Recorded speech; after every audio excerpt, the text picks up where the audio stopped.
Bismillahirrahmanirrahim. Assalamualaikum warahmatullahi wabarakatuh. Waalaikumsalam warahmatullahi wabarakatuh. Waalaikumsalam warahmatullahi wabarakatuh. Salam sejahtera bagi kita semua, para mahasiswa.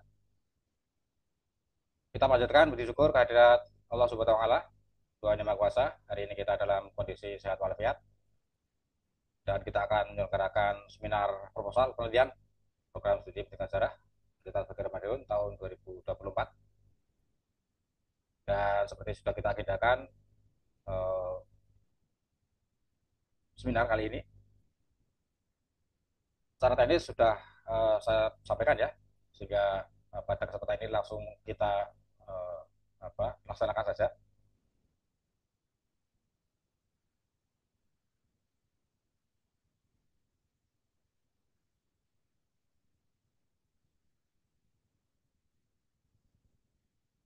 Ya, sekali lagi nanti satu persatu serta akan saya tunjuk ya, dan semuanya siap untuk presentasi. Saya ingatkan kembali untuk presentasi maksimal 10 menit, kemudian setelah itu tanya jawab ya dengan audien, masuk dengan saya, dan terakhir nanti ada evaluasi dari saya atau catatan dari saya. Ya, baiklah, untuk memulai seminar kesempatan ini kita mulai dengan bacaan basmalah bersama-sama. Bismillahirrahmanirrahim. Semoga lancar ya. Bismillahirrahmanirrahim. Ya, baiklah, untuk kesempatan pertama akan kita beri kesempatan kepada saudara Buffon Yoga Pratama untuk mempresentasikan seminar proposalnya. Silakan, langsung.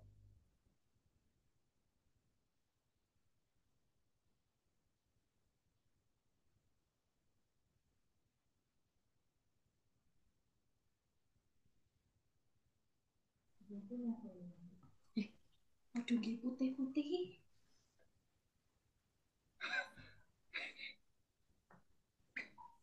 Masa anjing? Gak ero. Masih piye Zoom?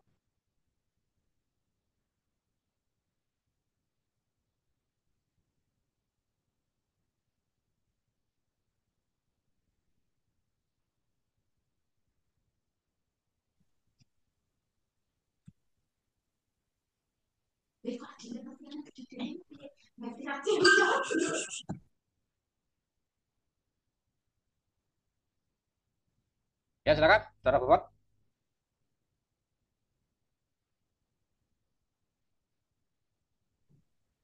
Sebentar Pak, masih meminta bantuan untuk share screen.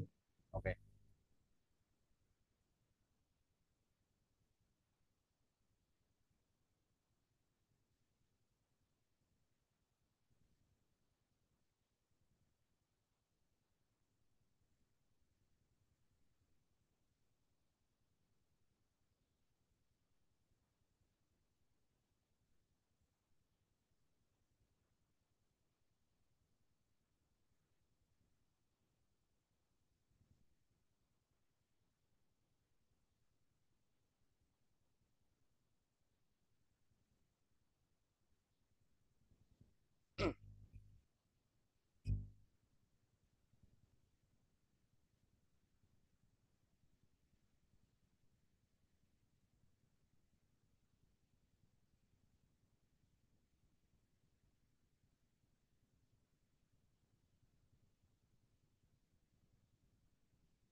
Bisa dimulai ya Pak?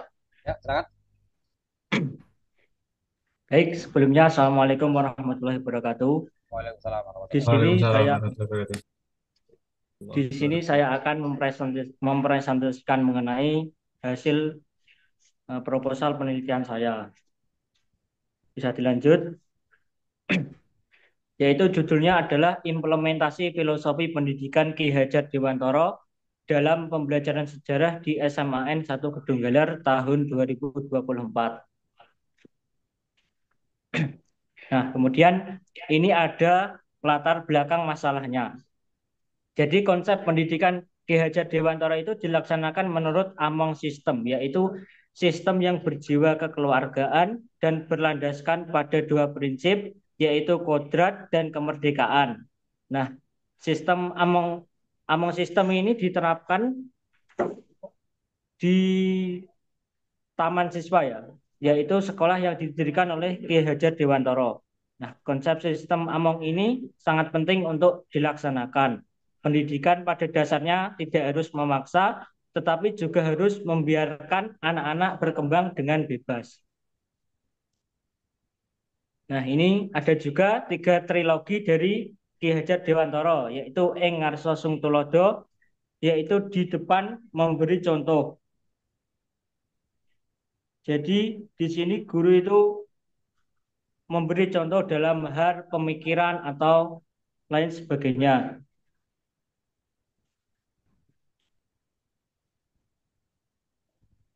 Kemudian ada Ing Madya Mangankarso, di tengah memberi semangat cinta, yaitu di sini guru berperan menjadi atau memberikan motivasi atau semangat agar para siswa itu semangat untuk memperoleh pembelajaran. Kemudian ada Tutwuri Handayani di belakang memberi dorongan. Jadi di belakang ini maksudnya kita sebagai guru itu harus mempercayai siswa untuk melakukan sesuatu hal dan mendukung penuh dalam hal tersebut. Bisa dilanjut? Nah, pasti dalam implementasi filosofi tadi itu ada beberapa hambatan ya mengenai implementasi tersebut. Nah, jadi saya itu memperkirakan ada hambatan dalam pengimplementasian filosofi Ki Hajar Dewantara ini di sekolah SMAN 1 Kedunggalar.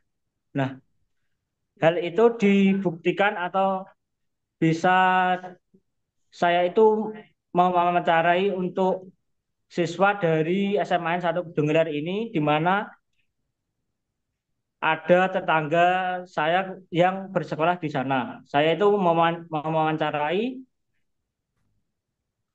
pada saat pembelajaran sejarah itu cenderung membosankan ya. Siswa itu cenderung untuk mengantuk dan lain sebagainya. Nah, kemudian Ki Hajar Dewantara ini berpendapat sekolah bukan hanya tempat untuk belajar, tapi juga untuk bermain. Nah, oleh karena itu, guru harus membuat perancangan pembelajaran yang menyenangkan, selain memberi dorongan dan motivasi kepada siswa. Kemudian ada rumusan masalah. Rumusan masalah yang pertama ada bagaimana implementasi filosofi pendidikan Ki Hajar Dewantara dalam pembelajaran sejarah di SMAN 1 Kedunggalar.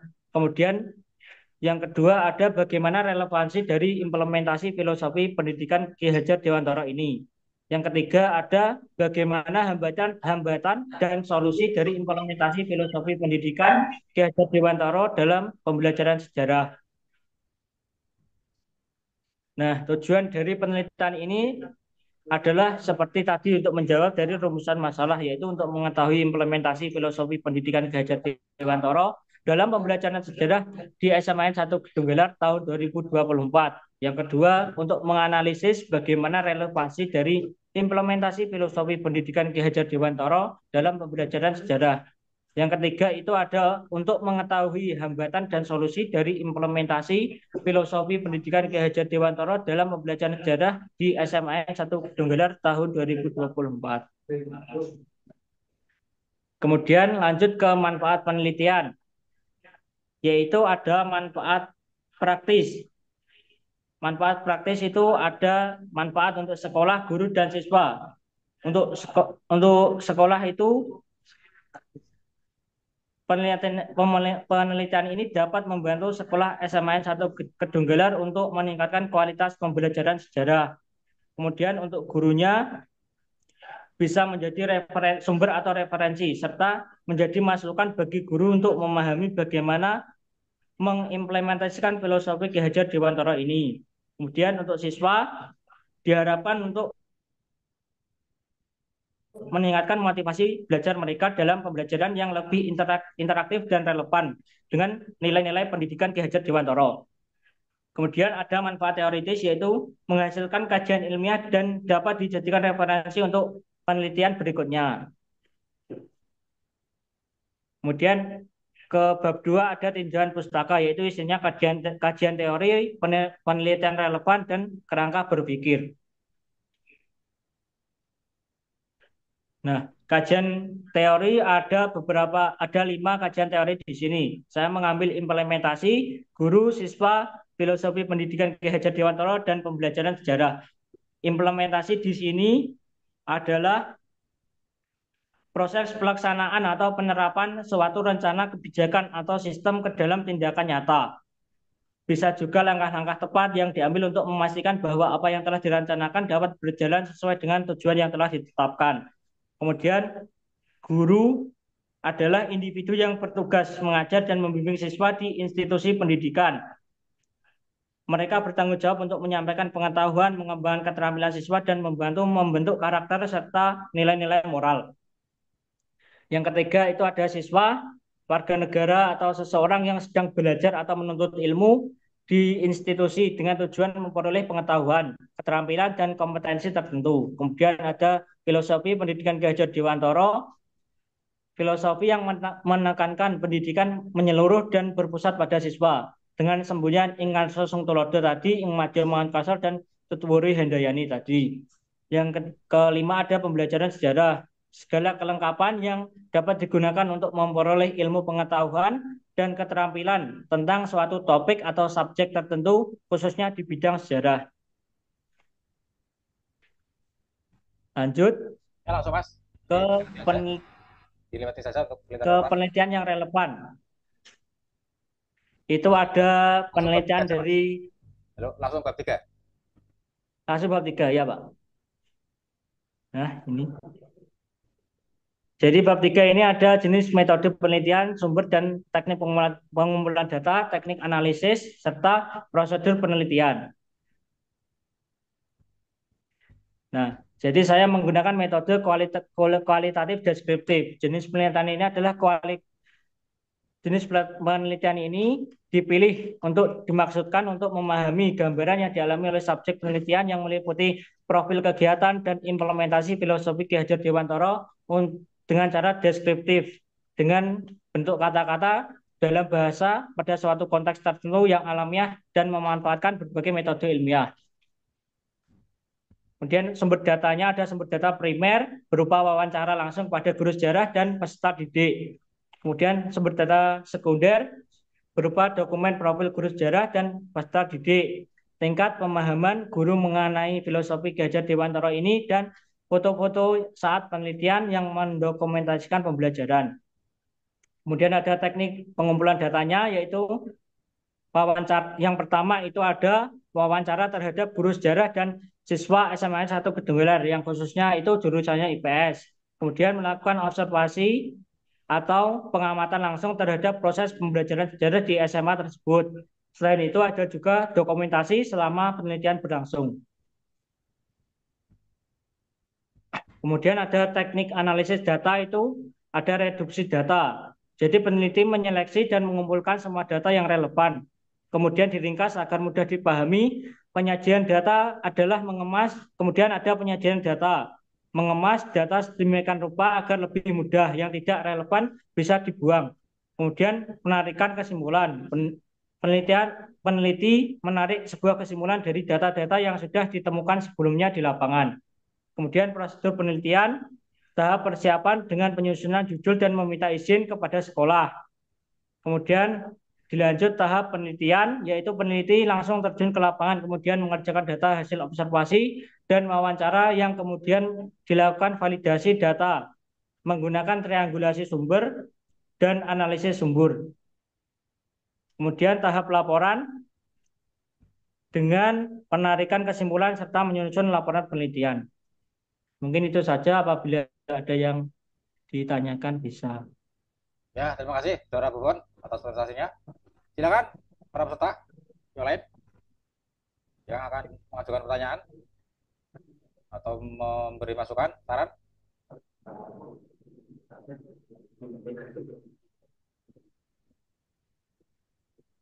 Ya, sambil menunggu pertanyaan ya, mungkin ada yang memberi pertanyaan. Ini dari saya dulu, Mas.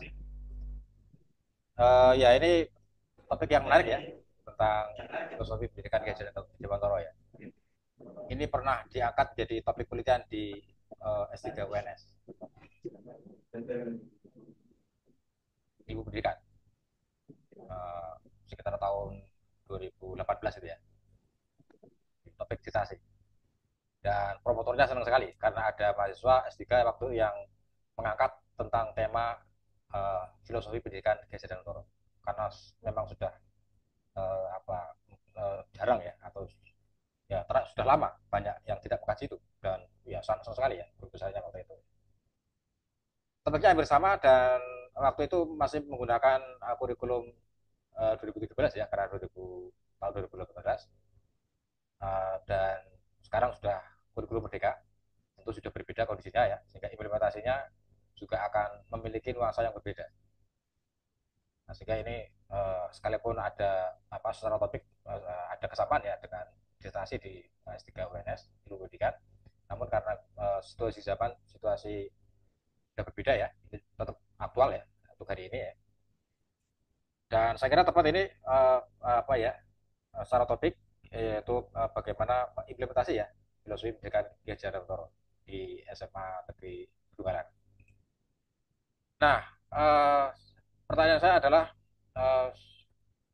Anda sudah mendalami ya filosofi pendidikan Ki Hajar Dewantara dan sudah dijelaskan tadi bagaimana relevansi filosofi Ki Hajar Dewantara ini dengan kondisi saat ini, yaitu diberlakukannya kurikulum merdeka. Nah, silakan bisa dijelaskan.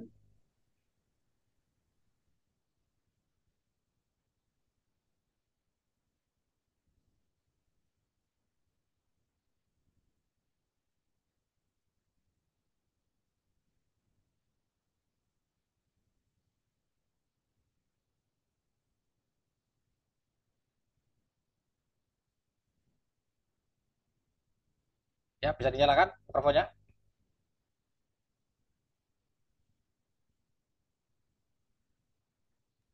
Nah, baik.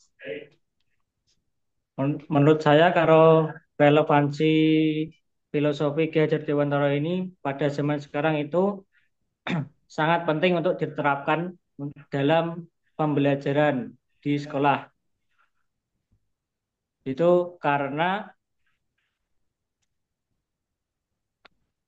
sesuai dengan kurikulum merdeka saat ini ya Pak. Jadi siswa itu dibiarkan untuk merdeka belajar, kemudian tetapi tidak melupakan dalam pengembangan karakter dari siswa tersebut. Kemudian dari situ guru itu bisa berpedoman dalam filosofi tersebut untuk merancang metode dan model pembelajaran yang lebih menarik untuk siswa. Ya, baik, Saudara Bawan. Ya, sekarang gitu ya. Tadi sudah diceritakan ya, salah satu filosofi pendidikan Ki Hajar Dewantara adalah memberi kemerdekaan pada siswa ya. Selain prinsip kodrat, juga kodrat alam, juga kemerdekaan. Nah, di sini saya kira memang relevansinya ya, filosofi Ki Hajar Dewantara dengan kurikulum merdeka. Dan semangat dari kurikulum merdeka memang ini ya tidak lain adalah semangat filosofi pendidikan Ki Hajar Dewantara. Jika ini relevansinya di situ lah ya, sangat kelihatan sekali. Gitu. Ya, baik, itu pertanyaan dari saya, Saudara Bubon ya. Kemudian catatan dari saya adalah di metodologi itu tadi disebutkan bahwa pemilihan lokasi di SMA Kedunghalar ini itu adalah karena faktor, saya baca di itu ya, di proposalnya ya, di episode-nya, faktor kedekatan rumah dengan sekolah tersebut. Jadi boleh-boleh saja sebagai sebuah pertimbangan bahwa lokasi itu dipilih ya, tapi bukanlah uh, pemilihan alasan atau argumen pemilihan yang tepat ya. Itu boleh saja jadi alasan, tapi Ya. sebaiknya jangan dimasukkan ke dalam proposal karena itu tidak akademis, itu teknis ya.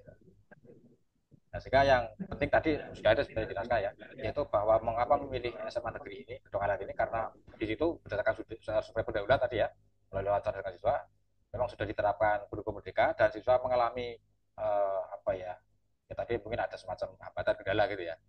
Nah, sehingga alasan penting atau argumen penting mengapa dipilih sekolah itu adalah itu tadi sudah menerapkan kurikulum merdeka berdasarkan studi pendahuluan, nah, dan siswa mengalami ya suatu yang dihadapi ya dalam pelaksanaan kurikulum merdeka, terutama dalam pelajaran sejarah. Nah, itu alasan akademis ya, bukan alasan teknis. Jadi gitu ya, nanti di apa naskah di apa ya di wah ya atau dicoba di apa di ini dulu di close dulu ini ya presentasinya. Gitu dulu Mas.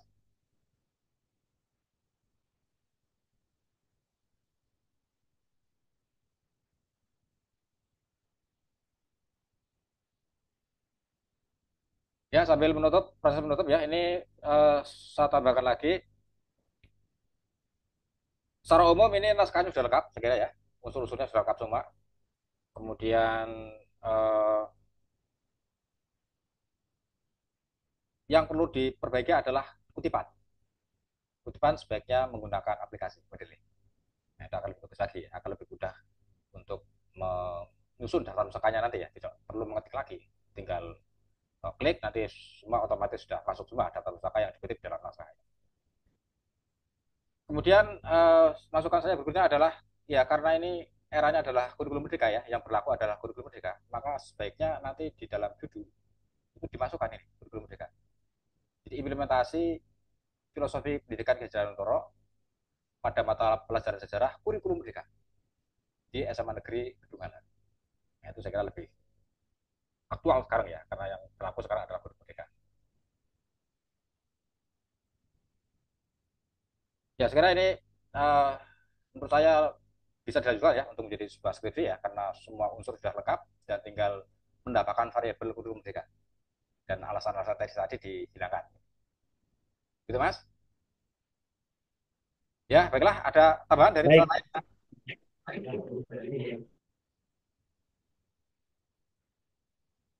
Silakan. Ya, ini cerita saya nih ya. Uh,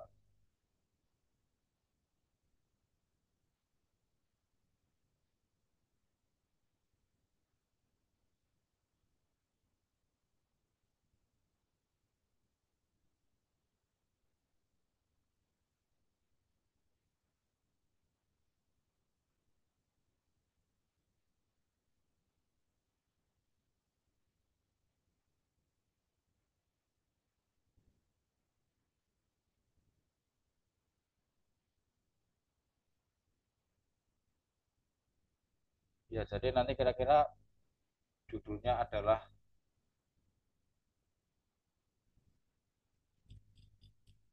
jadi gini Mas. Implementasi filosofi pendidikan Ki Toro dalam lulusan sejarah kurikulum merdeka di SMA Negeri 1 Kedunggalan. Itu ya.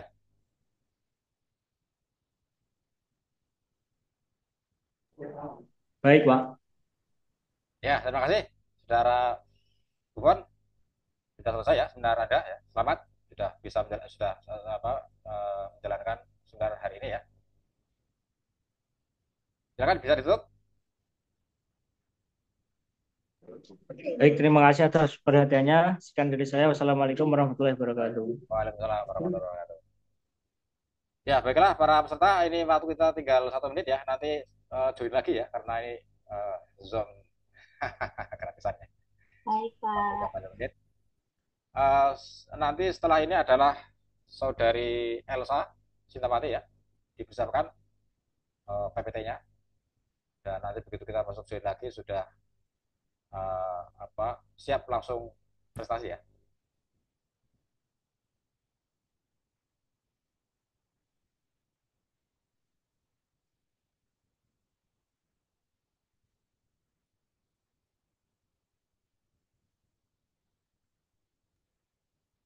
Betul sih.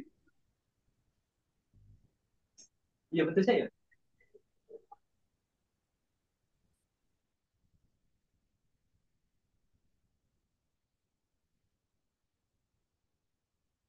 Ya kita keluar dulu lah ya. Untuk sesi pertama kita keluar dulu, nanti masuk lagi sesi kedua ya.